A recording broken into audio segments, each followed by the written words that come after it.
Hello everyone. कैसे हो आप लोग? अच्छे हो? पढ़ाई चल रही है?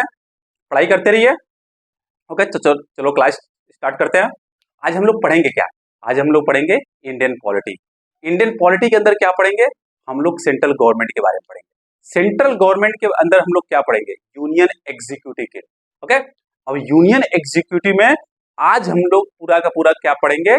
हम लोग प्रेसिडेंट के बारे में पढ़ेंगे। प्रेसिडेंट का इलेक्शन कैसे होता है, कौन इलेक्शन करता है, उसका प्रोसेस क्या है, ओके, उसके बारे में जानेंगे अच्छे से। और उनकी जो क्वालिफिकेशन है वो क्या है, ये सब कुछ हम लोग अच्छे से एक एक करके और जानेंगे। और उसके बिहाइंड जो बैकग्राउंड है, जो कॉन्स्टिट्यूशन के अंदर बैकग्राउंड है प्रेसिडेंट की इलेक्शन के पीछे, उसके बारे में जानेंगे, समझेंगे, जो कि हमारे एग्जाम, कोई भी एग्जाम के पॉइंट ऑफ व्यू से बहुत इंपॉर्टेंट है। ओके, चलो स्टार्ट करते हैं। हम लोग क्या पढ़ेंगे आज? प्रेसिडेंट। समझ में आया? हम लोग पढ़ेंगे आज प्रेसिडेंट। उसमें उससे पहले, पढ़ने से पहले, प्रेसिडेंट किसका पार्ट है? जो यूनियन एग्जीक्यूटिव होते हैं ना, उसके पार्ट में आते हैं। ओके, आर्टिकल 52 से लेके आर्टिकल 78 तक, आर्टिकल 52 से लेकर आर्टिकल 78 तक, ओके, ये किससे डील करता है? कॉन्स्टिट्यूशन के अंदर ये किससे डील करता है? Union executive. ये किससे डील करता है? Union executive. Okay, union executive होते हैं। और यूनियन एग्जीक्यूटिव में कौन कौन आते हैं? President, vice president, prime minister, council of minister. Council of minister का मतलब जो प्राइम मिनिस्टर को असिस्ट कर रहे हो, जैसे कि डिफेंस मिनिस्टर हो गया, फाइनेंस मिनिस्टर हो गया, ये सब क्या आते हैं? जो काउंसिल ऑफ मिनिस्टर के अंदर आते हैं। इंपॉर्टेंट मिनिस्ट्री होती है। और उसके बाद होते हैं attorney general of India. Attorney general of India कौन होते हैं? इनके बारे में डिटेल में, हम काउंसिल ऑफ मिनिस्टर के बारे में भी डिटेल में बातें पढ़ेंगे। आज हमारा पूरा का पूरा फोकस प्रेसिडेंट पे होना चाहिए। ओके, पूरा पूरा फोकस प्रेसिडेंट, क्योंकि आज हम लोग प्रेसिडेंट बनने वाले हैं। अटॉर्नी जनरल ऑफ इंडिया के बारे में ही पढ़ेंगे। अटॉर्नी जनरल ऑफ इंडिया कौन होते हैं? जो कि सेंट्रल गवर्नमेंट को कोर्ट के अंदर रिप्रेजेंट करते हैं। समझ में आ गया? तो उनके बारे में डिटेल में अच्छे से पढ़ेंगे हम लोग। आज हम लोग पूरा पूरा फोकस करते हैं प्रेसिडेंट पे। ओके, तो इनके अंदर क्या क्या आते हैं देख जान जाते हैं। President, vice president, prime minister,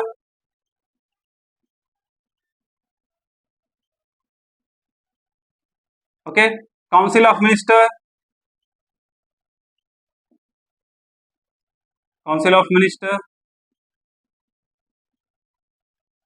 and attorney general of India.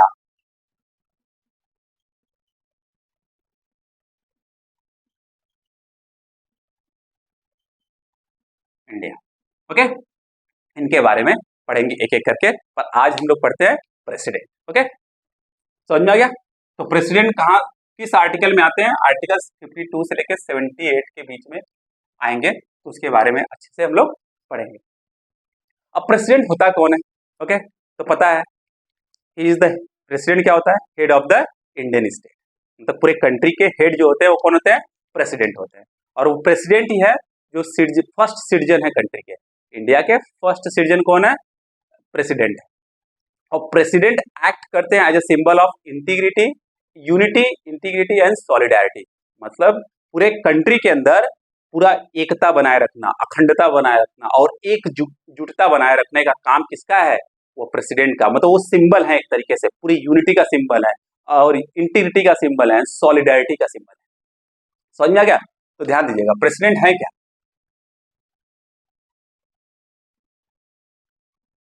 Okay, first thing, president क्या होते हैं? Head of the, head of Indian state. समझ में आ गया? फर्स्ट सिटीजन ऑफ इंडिया, पता होना चाहिए।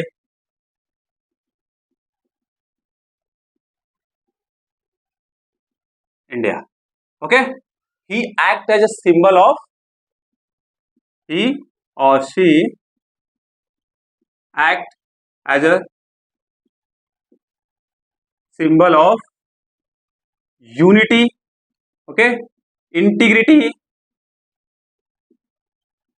and solidarity,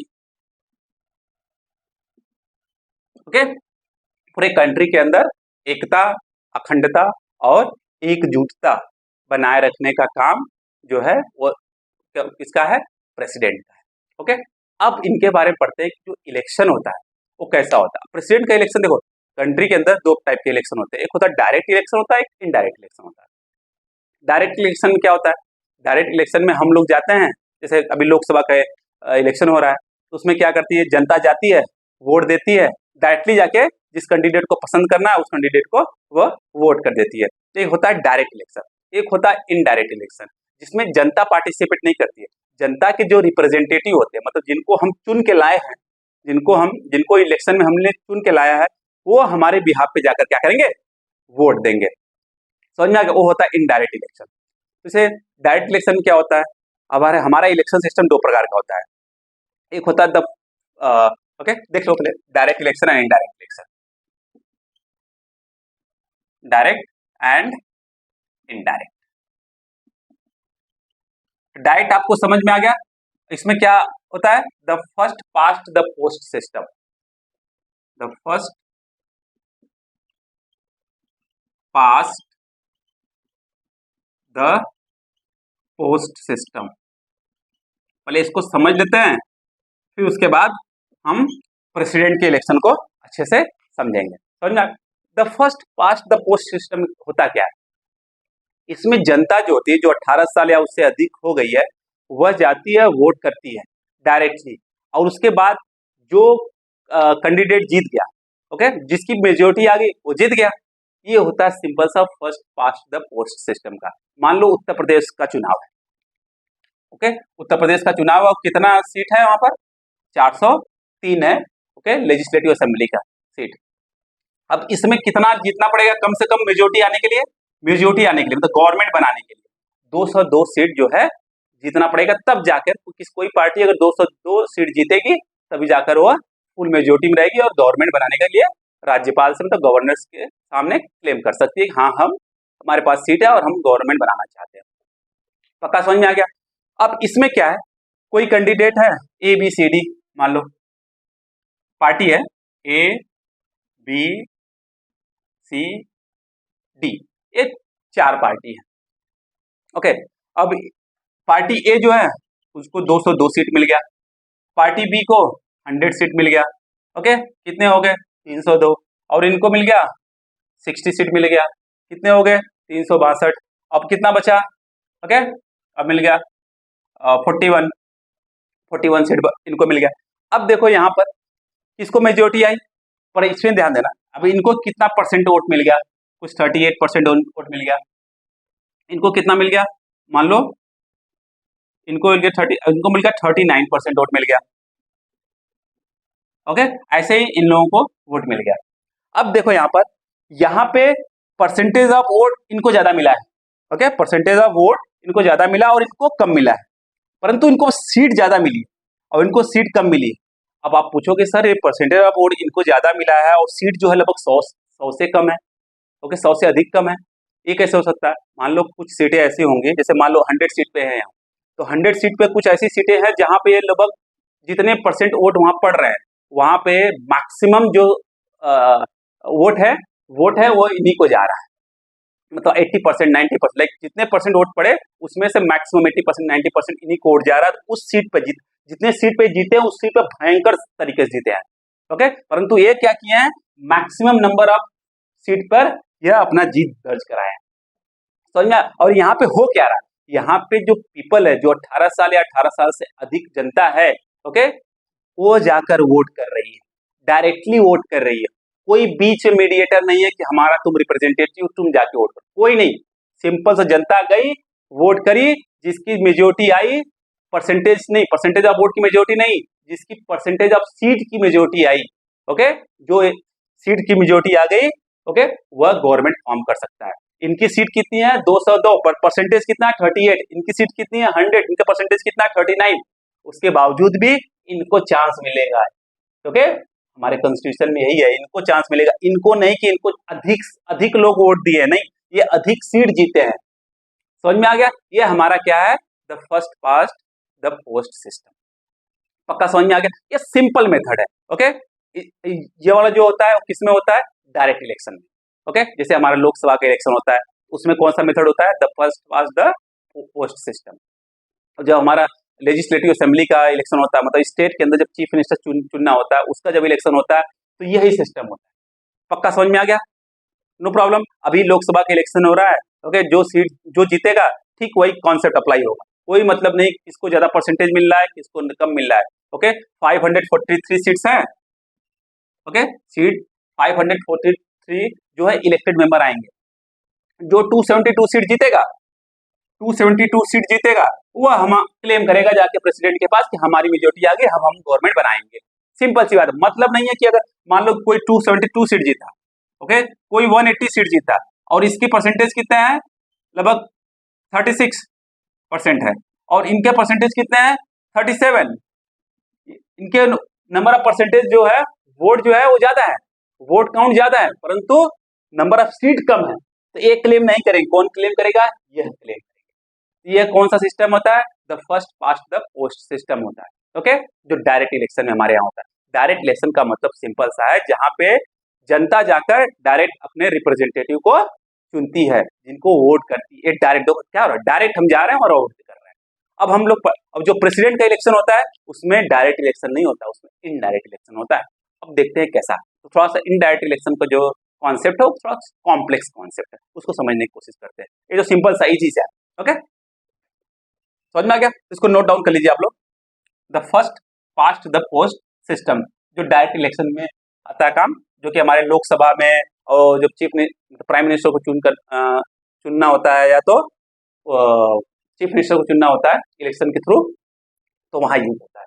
परंतु जो प्रेसिडेंट का इलेक्शन होता है उसमें क्या होता है, इनडायरेक्ट वे से इलेक्शन होता है। अब इनडायरेक्ट तरीके से मतलब क्या है, इसका क्या मतलब है, किस चिड़िया का नाम है भाई इनडायरेक्ट इलेक्शन? ओके, तो इनका जो इलेक्शन होता है वो किस तरीके से होता है, इनडायरेक्ट तरीके से। यहाँ पे हम लोग जाके वोट नहीं करते हैं कि प्रेसिडेंट का इलेक्शन आ गया अब हम जाके वोट करेंगे, नहीं, बिल्कुल नहीं। ओके, इनडायरेक्ट इलेक्शन होता है यहाँ पर। अब इनडायरेक्ट इलेक्शन किस चिड़िया का नाम है वो पता होना चाहिए। अब इसमें होता क्या है, डायरेक्ट इलेक्शन में क्या होता है कि हम जाके, लोकसभा का इलेक्शन हुआ तो क्या करते हैं हम लोग, हम एमपी अपना चुनते हैं, एमपी को क्या करते हैं, वोट देते हैं, तो वो चुन के आते हैं। ओके, तो वो हमारे क्या हो गए, हमको रिप्रेजेंट कर, लोकसभा में बैठते हैं और हमारे बिहाफ पे बात करते हैं, हमारे डेवलपमेंट के लिए, हमारे सुरक्षा के लिए, हमारे सेफ्टी के लिए, सबकी बात करते हैं। तो हमारे क्या हो गए, अब लोकसभा में जाते हैं, जब वो बैठते हैं वो बात करते हैं, तो ऐसा थोड़ी है कि हम लोग बात करते हैं, पर हमारे बिहाफ पे हम जिसको वोट दिए हैं वो जाकर हमारे अपने कंस्टिट्यूंसी के बिहाफ पे वो जाकर लोकसभा में बात करता है। तो हमारा क्या हो गया, रिप्रेजेंटेटिव हो गया, हमको रिप्रेजेंट कर रहा है लोकसभा में, यही तो हो गया जो एमपी होता है। ठीक उसी तरीके से जो एमएलए होते हैं, मेंबर ऑफ लेजिस्लेटिव असेंबली, जहाँ पे विधानसभा के जो मेंबर होते हैं वो विधानसभा में जब बात करते हैं तो हमारे बिहाफ पे बात करते हैं, समझ में आया? तो वो भी क्या हो गया, हमारे रिप्रेजेंटेटिव, हमको रिप्रेजेंट कर रहे हैं विधानसभा में बैठकर, तो इसलिए हमारे रिप्रेजेंटेटिव हो गए। तो यही होता है कि जो इनडायरेक्ट इलेक्शन होता है उसमें जनता पार्टिसिपेट नहीं करती है, और जनता के जगह पे कौन पार्टिसिपेट करता है, जो जनता के रिप्रेजेंटेटिव होते हैं। ओके, जैसे लोकसभा के जो मेंबर हैं वो पार्टिसिपेट करेंगे, राज्यसभा के मेंबर वो पार्टिसिपेट करेंगे, okay, member of legislative assembly जो विधानसभा के मेंबर हैं वो पार्टिसिपेट करेंगे, ओके, स्टेट के जो विधानसभा है वो पार्टिसिपेट करेंगे, और यूनियन टेरिटरी में दिल्ली और पुडुचेरी के जो इलेक्टेड मेंबर है वो पार्टिसिपेट करेंगे। ध्यान देना, और जितने भी इलेक्शन में पार्टिसिपेट करेंगे प्रेसिडेंट के, सब इलेक्टेड मेंबर होने चाहिए, इसको ध्यान देना। कितने कितने लोग पार्टिसिपेट करेंगे, ओके, जो प्रेसिडेंट के इलेक्शन में पार्टिसिपेट करेंगे, कौन कौन, और सबकी बात हम बोल रहे हैं elected member, nominated member participate election में, प्रेसिडेंट के इलेक्शन में नहीं करेंगे, केवल इलेक्टेड मेंबर पार्टिसिपेट करेंगे।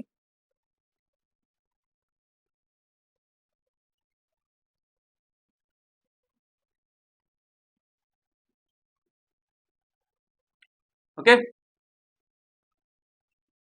इतना समझ में आ गया? अब कौन कौन सा करेगा, कौन कौन से लोग करेंगे, लोकसभा के इलेक्टेड मेंबर पार्टिसिपेट करेंगे, लोकसभा के सभी इलेक्टेड मेंबर, ध्यान देना। ओके, लोकसभा कितने हैं इलेक्टेड मेंबर, हैं तो ज्यादा, परंतु इलेक्टेड मेंबर जो प्रेजेंट टाइम में कितने हैं, 543 मेंबर। ये सभी एलिजिबल हैं प्रेसिडेंट के इलेक्शन में वोट देने। समझ में आ गया। अब दूसरे हैं राज्यसभा के मेंबर। राज्यसभा के केवल इलेक्टेड मेंबर, यहीं से हम लिख दिए यहाँ पर इलेक्टेड मेंबर। और राज्यसभा में प्रेजेंटली कितने मेंबर्स हैं? ओके 245 है, प्रेजेंटली 245 है, उसमें से 12 नॉमिनेटेड है, तो कितने बचे? 233 इलेक्टेड मेंबर्स प्रेसिडेंट के इलेक्शन में क्या करेंगे? पार्टिसिपेट करेंगे। ये तो हो गया पार्लियामेंट का। ये क्या हो गया? पार्लियामेंट का। ओके अब आते हैं दूसरा पॉइंट, स्टेट लेजिस्लेटिव असेंबली। अब स्टेट लेजिस्लेटिव असेंबली में क्या होंगे? केवल इलेक्टेड मेंबर पार्टिसिपेट करेंगे। अब कुछ स्टेट ऐसे हैं जहां पे दो दो हाउस है। ओके एक एक क्या है? लोअर हाउस, जिसको हम लोग क्या बोलते हैं? Legislative assembly. एक होता है अपर हाउस, जिसको बोलते हैं क्या? Council of legislative council. समझ में आ गया? तो केवल और केवल member of legislative assembly participate करेंगे, और भी इलेक्टेड मेंबर। ध्यान देना, इलेक्टेड मेंबर यहां पर लिख दिया हूं, मेंबर ऑफ लेजिस्लेटिव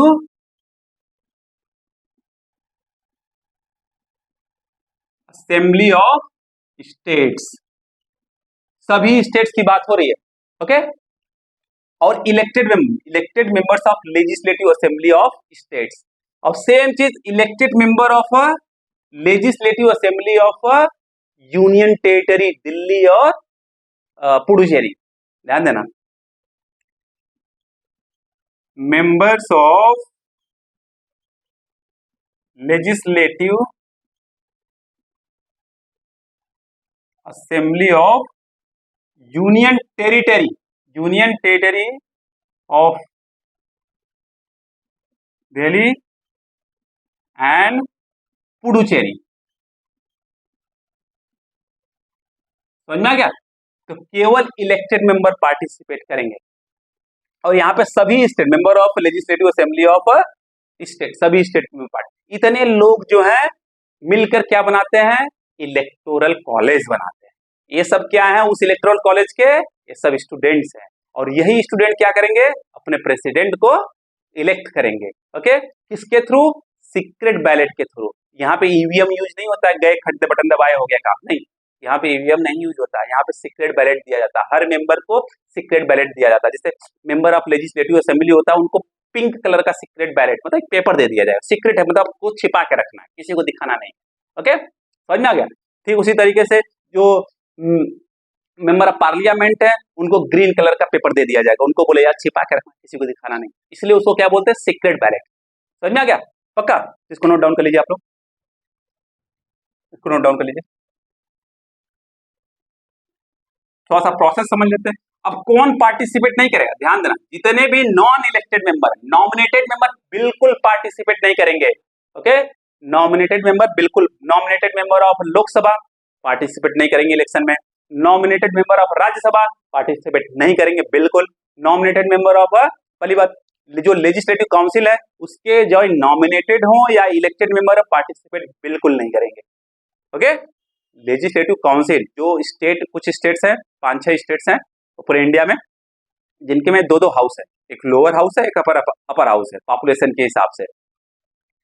तो उसके जो अपर हाउस है, जिसको बोलते हैं लेजिस्लेटिव काउंसिल, उसके मेंबर चाहे वो इलेक्टेड हो या नॉन इलेक्टेड हो, मतलब इलेक्टेड हो या नॉमिनेटेड हो, पार्टिसिपेट नहीं करेंगे प्रेसिडेंट के इलेक्शन में, पहली बात। ओके और जितने भी स्टेट्स लाइक स्टेट असेंबली है उसमें जो भी नॉमिनेटेड मेंबर है वो भी पार्टिसिपेट नहीं करेंगे।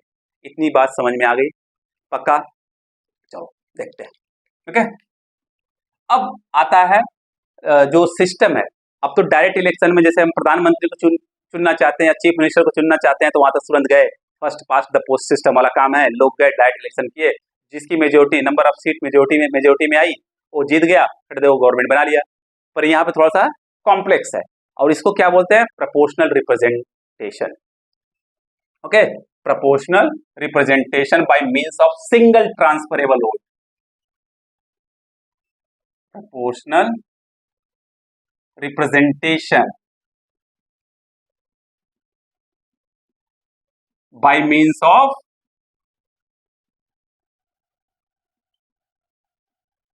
Single transferable vote.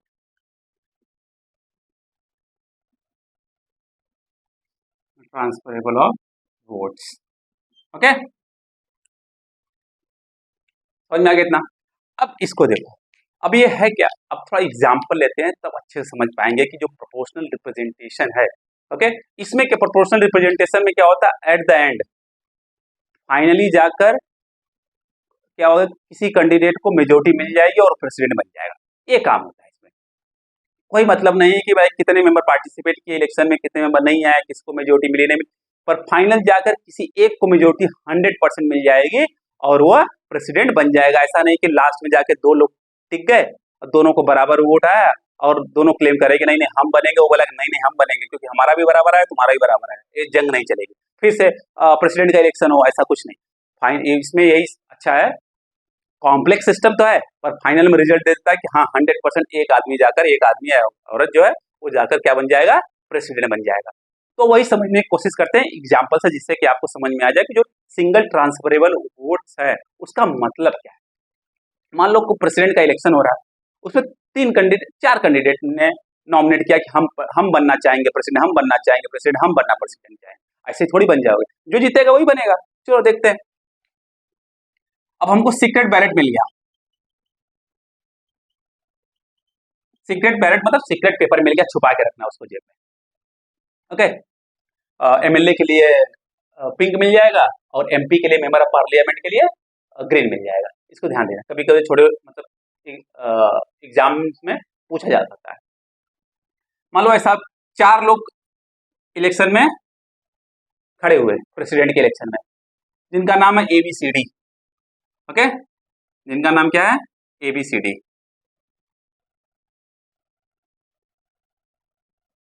ABCD। Okay, यहाँ पर कर दिया गया नंबरिंग कर दिया गया है। ओके, 1 2 3 4 कोई नंबरिंग कर दिया गया ऐसा। अब लाइक लोकसभा के मेंबर और राज्यसभा के मेंबर और मेंबर ऑफ लेजिस्लेटिव के जो इलेक्टेड मेंबर्स है, अभी इलेक्टेड मेंबर की बात हो रही है, वो जाएंगे, वो क्या करेंगे, उनको सीक्रेट बैलेट पकड़ा दिया जाएगा और वो जाएंगे छुप के आराम से वहाँ टिक करेंगे, अपना प्रेफरेंस देंगे। अगर मान लो कि 4 कैंडिडेट है, हम गए, हम मेंबर ऑफ पार्लियामेंट है, हमको हमको पहला प्रेफरेंस देना है ए को, तो हम क्या करेंगे, अपना पहला प्रेफरेंस उठा के किसको दे दिया, ए को, बोल दिया कि हाँ हमको ए पसंद है, हमको ए पसंद है, तो पहला नंबर हमने ए को दे दिया। ध्यान देना, पहला नंबर हमने किसको दे दिया, ए को, पहला नंबर हमने किसको दे दिया, ए को। चलो पहला प्रेफरेंस इनको दे दिया। फिर हमको लगा यार डी जो है दूसरा कैंडिडेट बहुत अच्छा है, तो डी को क्या दे दिया हमने, दूसरा प्रेफरेंस दे दिया। ओके, अब सी को क्या दे दिया हमने, चौथा प्रेफरेंस दे दिया और बी को तीसरा प्रेफरेंस। ये हमारे प्रेफरेंस हो गए, समझ में आ गया, ये हमारे प्रेफरेंस हो गए। और है, चलो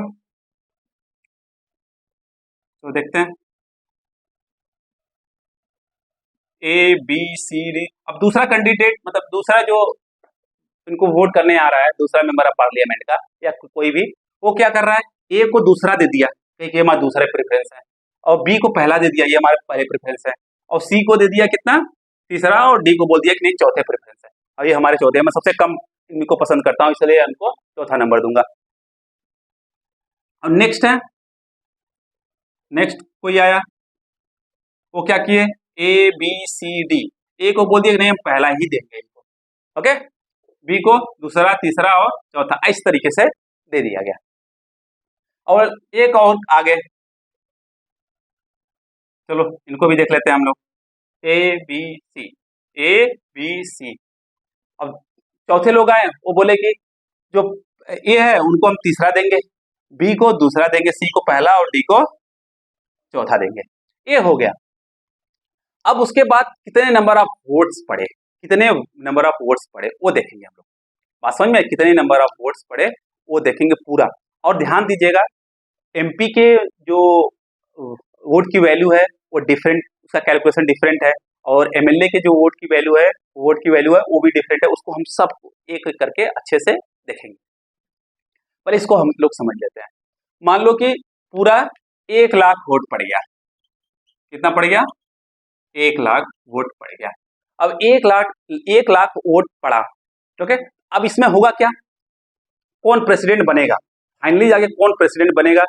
जो 50% प्लस 1 सीट एक्वायर करेगा वह जाकर प्रेसिडेंट बन जाएगा।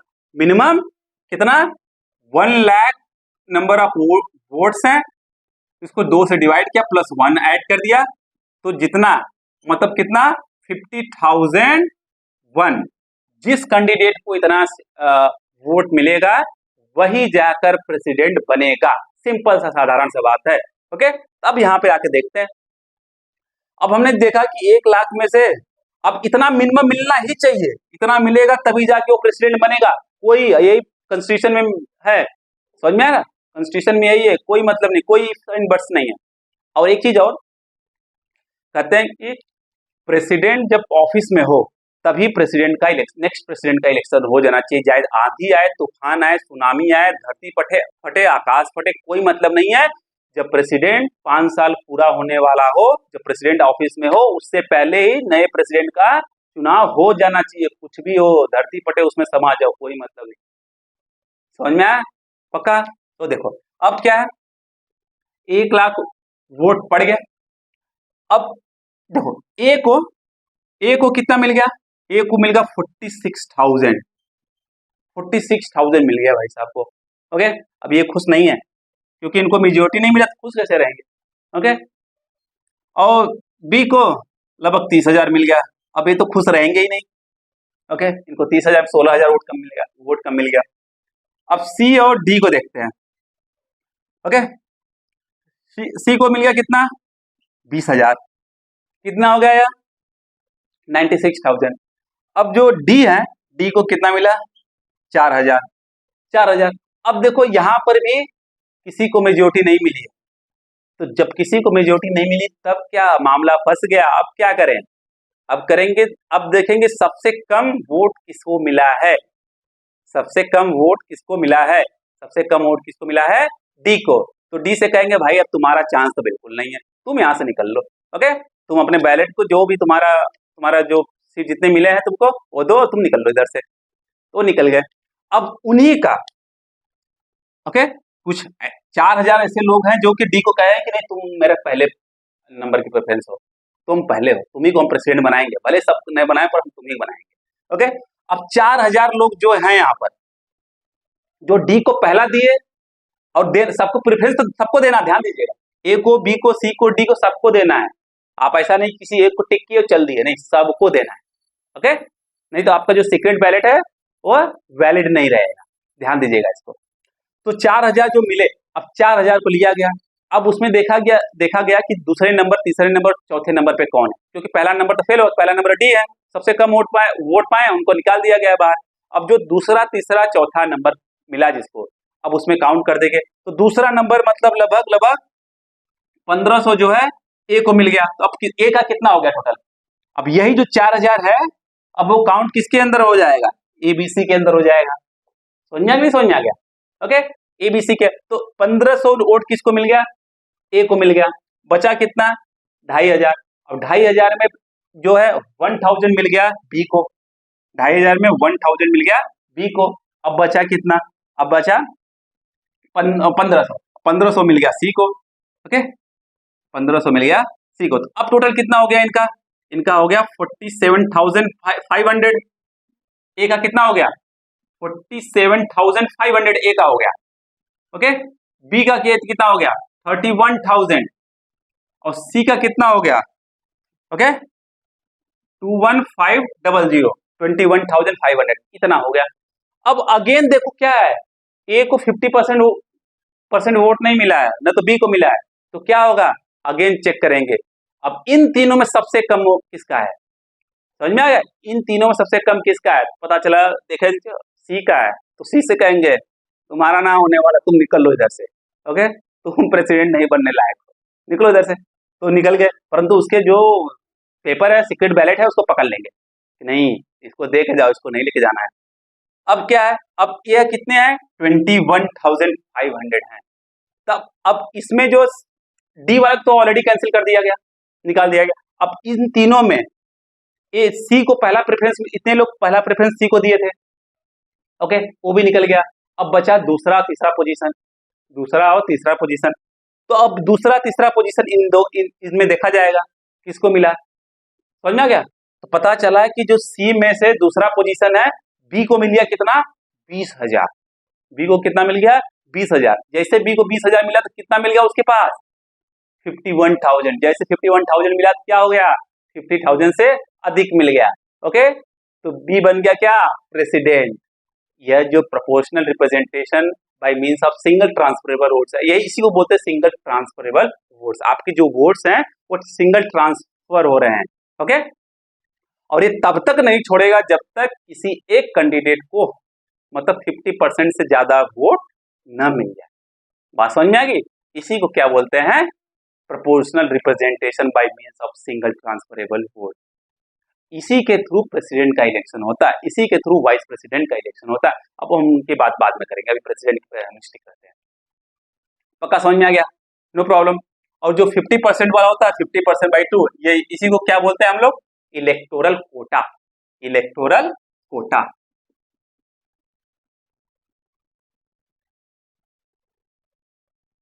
क्या होना चाहिए, टोटल जितने number of valid polled votes हैं और डिवाइड बाय 2+1, जिसको मिला उसके उस कैंडिडेट के पास मेजोरिटी है और वो अब क्या बजाएगा, मतलब ढोल नगाड़े बजा के प्रेसिडेंट बन के मजे करेगा। अब वो क्या बन जाएगा, वो सिंबल बन जाएगा किसका, यूनिटी, इंटीग्रिटी और solidarity of the country, okay.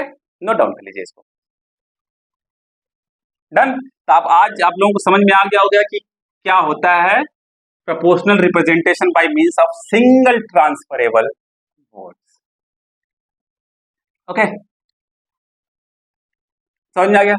अब प्रेसिडेंट के इलेक्शन से रिलेटेड अगर कोई भी डिस्प्यूट है, कोई डाउट्स है, तो उसमें केवल एक ऑर्गेनाइजेशन है जो उस पर इंक्वायरी कर सकती है, केवल एक ऑर्गेनाइजेशन। वो पूरा कॉन्स्टिट्यूशन उसी को पावर दिया है, कौन है वो, supreme court of India. India की जो सुप्रीम कोर्ट है वही देख सकती है।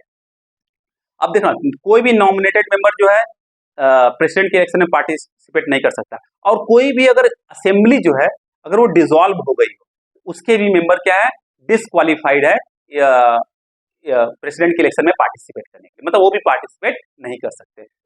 बोला ना मैंने, धरती फटे या आकाश फटे, ओके, तूफान आए या सुनामी आए, ओके, कुछ भी आए, आप उड़ जाओ चक्कर खाओ, कोई मतलब नहीं, प्रेसिडेंट का इलेक्शन, ओके, प्रीवियस इलेक्शन के टर्म खत्म होने से पहले ही नए प्रेसिडेंट का इलेक्शन होना कंपलसरी है, कॉन्स्टिट्यूशन बोल दिया है। समझ में आ गया। अब कुछ कॉन्स्टिट्यूशनल मेंबर थे, जब ये सब काम हो रहा था कॉन्स्टिट्यूशन के अंदर, तो उसमें कुछ कॉन्स्टिट्यूएंट मेंबर थे जो कॉन्स्टिट्यूशन बनाने का काम कर रहे थे, ओके। उन कॉन्स्टिट्यूएंट मेंबर ने बोला कि प्रेसिडेंट का जो इलेक्शन है वो इनडायरेक्ट इलेक्शन क्यों हो रहा है, डायरेक्ट इलेक्शन हो जाए, ओके। डायरेक्ट इलेक्शन हो जाएगा तो अच्छा रहेगा, लोग मतलब जो यहाँ की जनता है, ओके, उनको अच्छे समझ में आएगी। जो ये इनडायरेक्ट है बड़ा कॉम्प्लेक्स है, समझ में नहीं आएगी। और उस समय आज़ादी का समय था, कम पढ़े लोग जो संख्या थी बहुत कम थी, तो जो कॉन्स्टिट्यूशनल मेकर कहते हैं कि नहीं ऐसा नहीं होगा, ओके। अब क्यों नहीं होगा, जिद कर रहे नहीं ऐसा नहीं होगा, ऐसा नहीं होगा, तो बोले क्यों नहीं होगा, क्योंकि जो अगर इनडायरेक्ट इलेक्शन होता है, पहली बात तो जो प्रेसिडेंट है वो नॉमिनल है, ओके, वो कोई उनके पास रियल पावर नहीं है, वो एक तरीके से रबर स्टैम्प का काम करेंगे, मतलब कंस्टिट्यूएंट मेंबर ऐसा नहीं बोले, ओके, परंतु वो बोले कि वो नॉमिनल मेंबर हैं, उनके नॉमिनल पावर उनके अंदर है। जो प्रेसिडेंट है उनके पास नॉमिनल पावर, जो रियल पावर है वो किसके अंदर है, council of minister headed by the prime minister. जब एक ऐसा आदमी जिसके पास रियल पावर है ही नहीं है, तो उसको डायरेक्ट इलेक्शन के थ्रू अगर इलेक्ट किया जाए तो ये बहुत ज्यादा मतलब कॉम्प्लेक्स तरीका हो जाएगा, मतलब अच्छा तरीका, मतलब दो बार डायरेक्ट इलेक्शन होगा। बात समझ में आ रही है, जो कि अच्छी बात नहीं है। ऐसा कहकर, ऐसा स्टेटमेंट देकर जो कॉन्स्टिट्यूशनल मेकर्स थे वह अदर जो कॉन्स्टिट्यूएंट मेंबर थे उनके इस चीज को क्या किया, रिजेक्ट कर दिया, ओके। और दूसरा क्या है, करें अगर डायरेक्ट इलेक्शन होता है, प्रेसिडेंट का भी डायरेक्ट इलेक्शन होता है, तो क्या होगा, प्रेसिडेंट का अगर डायरेक्ट इलेक्शन हो रहा है तो बहुत ज्यादा डायरेक्ट इलेक्शन मतलब लॉन्ग प्रोसेस है। आप देख सकते हो, जो कि लोकसभा का इलेक्शन हो रहा है पिछले लगभग 19 अप्रैल से हो ही रहा है, लगभग 1 महीना होने वाला है और कंटिन्यूस चलता रहेगा, मतलब 1-1.5 महीने का काम होता है। बहुत ज्यादा पैसे खर्चा करना होता है, और दो दो बार होगा। ओके, प्रेसिडेंट का इलेक्शन होगा, फिर प्राइम मिनिस्टर के लिए इलेक्शन होगा। इतना लंबा प्रोसेस, इतना कॉस्ट टेकिंग प्रोसेस है, जो कि क्रिएट करेगा problem for the Indian democracy. Okay, तो इसलिए वहां रिजेक्ट कर दिया गया। और मतलब पूरे कंट्री के अंदर, ओके, पूरे कंट्री के अंदर अब बताओ, चलो प्रेसिडेंट का इलेक्शन हो गया, अब एमपी ने जाके प्रेसिडेंट के इलेक्शन में पार्टिसिपेट किया, और मेंबर ऑफ लेजिस्लेटिव ने पार्टिसिपेट किया। तो अब किसकी वोट की वैल्यू क्या रहेगी, ये तो पता होना चाहिए कि नहीं होना चाहिए। अब पता चलेगा कि मेंबर ऑफ जो पार्लियामेंट है उनके वोट की वैल्यू अधिक है, तो मेंबर ऑफ लेजिस्लेटिव की वोट की वैल्यू कम है। तो मतलब क्या है कि प्रेसिडेंट के इलेक्शन में पार्टिसिपेट करने का, बात समझ में आई। इसके लिए जो मेंबर ऑफ पार्लियामेंट है उनके वोट की वैल्यू काउंट करने के लिए फॉर्मूला बना दिया गया, और मेंबर ऑफ लेजिस्लेटिव असेंबली के जो मेंबर्स हैं उनके वोट की एक वैल्यू बना दिया गया। उसके लिए फॉर्मूला बना दिया गया वैल्यू फाइंड करने के लिए। उस फॉर्मूला को देखते हैं हम लोग। ओके, समझते हैं क्या है। Okay, value of vote of MLA. Okay, MLA जब बात होता है मेंबर ऑफ लेजिस्लेटिव असेंबली, और जब हम मेंबर ऑफ लेजिस्लेटिव असेंबली की बात करते हैं तो पूरे स्टेट के मेंबर ऑफ लेजिस्लेटिव असेंबली की बात करते हैं, सब समान रूप से हैं। ओके, सब समान। उसमें यूनिफॉर्मिटी लाने के लिए कॉन्स्टिट्यूशन में, इस इलेक्शन प्रोसेस, प्रेसिडेंट के इलेक्शन प्रोसेस में यूनिफॉर्मिटी लाने के लिए स्टेट के, मान लो क्या होगा, अगर उत्तर प्रदेश में कितने सीट्स हैं, 403 सीट्स हैं। ओके, सिक्किम में कितने सीट है, 30 सीट के लगभग है। ओके, अगर यूनिफॉर्मिटी नहीं लाया गया तो जो उत्तर प्रदेश के जो मेंबर ऑफ लेजिस्लेटिव असेंबली के मेंबर हैं उनके वोट की वैल्यू अधिक हो जाएगी। तो मतलब क्या है, समझ में आया? इसीलिए यूनिफॉर्मिटी लाएगी। और चलो तो स्टेट के बीच में हो गया। अब स्टेट और यूनियन के बीच में, मतलब मेंबर ऑफ पार्लियामेंट और मेंबर ऑफ लेजिस्लेटिव असेंबली के बीच में, उनके बीच में यूनिफॉर्मिटी लाना जरूरी है। समझ में आ रहा है? ओके, इसलिए वहां पर भी फॉर्मूला बनाया गया। देखते हैं। ओके, फॉर्मूला बहुत जरूरी है। Value of vote of N MLA, value of the votes of N MLA क्या है? ओके, एक एमएलए की जो वोट की वैल्यू होगी, ओके, वह एक ही बार वोट डाल सकता है ना, इसलिए वोट की वैल्यू जो होगी वो होगी क्या, उस स्टेट, हर स्टेट की बात हो रही है, उस स्टेट का टोटल पॉपुलेशन फाइंड करेंगे। ओके, डिवाइड बाय उस स्टेट में कितने मेंबर ऑफ लेजिस्लेटिव असेंबली है इलेक्टेड। ध्यान दीजिएगा, हर जगह हम अगर नहीं बोल रहे हैं इलेक्टेड, मतलब हर जगह इलेक्टेड हो रहा है, ध्यान देना। ओके, तो total population of the state, अगर उत्तर प्रदेश की बात हो रही तो उत्तर प्रदेश का टोटल पॉपुलेशन फाइंड करेंगे, सिक्किम की बात हो रही तो सिक्किम का टोटल पॉपुलेशन फाइंड करेंगे। और जो टोटल पॉपुलेशन फाइंड कर रहे हैं सेंसस 1971 के तहत फाइंड कर रहे हैं। ओके, ध्यान दीजिएगा, एग्जाम में पूछा जा सकता है। ओके, सेंसस 1971 में जो पॉपुलेशन था जिस स्टेट का, उसके अकॉर्डिंग हम फाइंड करेंगे। ओके, तो value of the vote of N MLA is what, total population of the state, population okay of state, उसी स्टेट का, जिस स्टेट का वो मेंबर होगा, divide by total member of a legislative assembly of that state, total elected members in state list. ये तो हो गया। अब इन सबको क्या करेंगे, 1000 से डिवाइड कर देंगे, क्योंकि बहुत बड़ा आ रहा था, तो कॉन्स्टिट्यूशन मेकर ने बोला कि 1000 से डिवाइड कर दो, छोटा आ जाएगा। ओके, तो क्या हो गया, टोटल पॉपुलेशन, स्टेट का टोटल पॉपुलेशन फाइंड करेंगे, फिर उस स्टेट में कितने इलेक्टेड मेंबर हैं, elected member, okay, legislative assembly के इलेक्टेड जितने मेंबर होंगे उनसे डिवाइड कर देंगे, जो रिजल्ट आएगा उसको फिर 1000 से डिवाइड कर देंगे, जो आएगा वह एक एमएलए का क्या हो जाएगा, उसके एक एमएलए के वोट की वैल्यू आ जाएगी। समझ में आ गया? इसी तरीके से पूरे स्टेट का फाइंड कर लेंगे, जितने भी स्टेट है कंट्री है, कोई प्रॉब्लम नहीं। ये तो होगा एक एमएलए के वोट की वैल्यू। ठीक उसी तरीके से एक एमपी के वोट की वैल्यू क्या होगी, देख लेते हैं। Value of the vote of an MP क्या होगा, अब जितने भी elected member of legislative assembly है। लेजिस्लेटिव असेंबली के जितने भी इलेक्टेड मेंबर हैं, जितने भी पूरे, उनकी total value divide by total member of parliament. Member of parliament total कितने हैं? लोकसभा में कितने हैं इलेक्टेड मेंबर? 543। राज्यसभा में कितने हैं इलेक्टेड मेंबर? 233। तो दोनों को ऐड किया कितने हुआ? 776। उससे डिवाइड कर देंगे, वो एक एमपी के वोट की वैल्यू आ जाएगी। ओके, समझ में आ गया? तो ध्यान दीजिएगा इसको। Total value of votes of all MLA of all state divide by total number of elected member of parliament